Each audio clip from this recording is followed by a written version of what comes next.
नमस्कार विद्यार्थियों। तो आज हम समझेंगे व्रत के बारे में हम सीखेंगे। व्रत क्या है, व्रत से संबंधित परिभाषाएं और सूत्र। तो ये आपका जो आकृति है ये व्रत की है। ये ओ आपका व्रत का केंद्र है।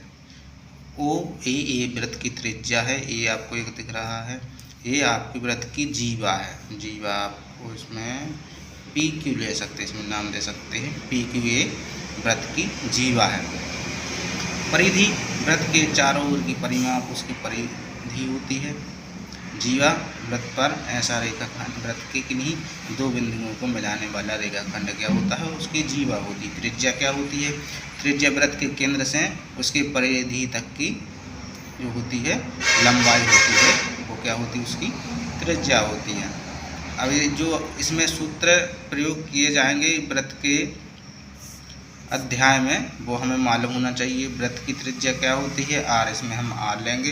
व्रत का व्यास कितना होता है, 2 गुणित आर, मतलब त्रिज्या का 2 गुना।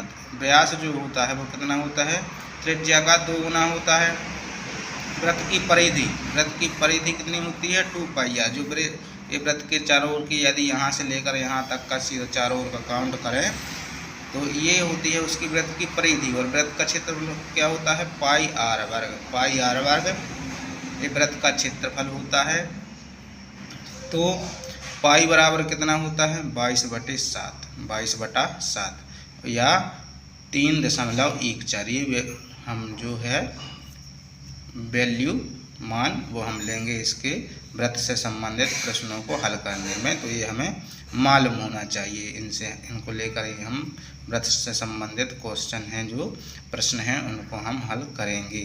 तो ये है व्रत के विषय में सामान्य जानकारी। अब एक बात आती है व्यास की। व्रत का व्यास है जो इसी में, तो ये कितना होता है, 2 गुणित आर, त्रिज्या का 2 गुना। तो जो व्यास होता है ये व्रत की सबसे बड़ी जीवा भी होता है। जो सबसे बड़ी जीवा होती है व्रत की, वो क्या होता है, व्यास। कई बार पूछ लेते हैं कि व्यास क्या है। व्यास तो व्यास होता है जो त्रिज्या का 2 गुना होता है। यहाँ पर लिखा है 2 गुणित आर, और ये व्रत की सबसे बड़ी जीवा होती है। और व्रत की सभी त्रिज्या कितनी होती, कैसी होती हैं, समान होती है। ये याद रखना चाहिए। जैसे त्रिज्या है और कितनी होती हैं, तो ये उसमें अनंत होती हैं, अनंत त्रिज्याएँ इस पर हम बना सकते हैं। अनंत त्रिज्याएँ हो सकती हैं इस पे व्रत पर, है ना। तो व्रत में अनंत त्रिज्याएँ होती हैं। तो ये और सभी त्रिज्या कैसी होती हैं, समान लंबाई की होती है। सभी त्रिज्या कहीं से भी बना दो उसको, यहाँ से उसकी परिधि तक मिलाओगे एक ही व्रत में, तो भी त्रिज्याएँ कैसी रहेंगी, वो सभी त्रिज्याएँ समान रहेंगी। तो ये हमें मालूम होना चाहिए। तो आप हमारे चैनल से जुड़े रहिए।